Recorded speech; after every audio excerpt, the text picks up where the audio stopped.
15,000 টকা বাজেটত কিয় এই স্মাৰ্টফোনটো এটা বেষ্ট স্মাৰ্টফোন হয়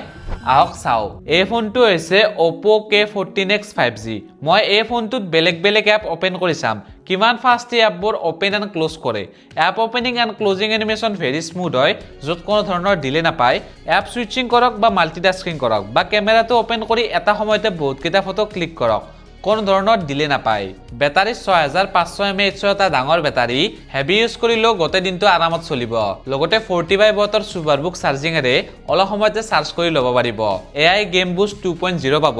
যেটো ফ্ৰেম ষ্টেবিলিটি মেইনটেইন কৰে লগতে AI লিংক বুষ্ট 3.0 যেটো নেটৱৰ্ক ষ্টেবল কৰে আপুনি যেতিয়া গেম খেলি থাকে বা ভিডিও চাই থাকে 120 হাৰ্টছৰ ৰিফ্ৰেছ ৰেট পাব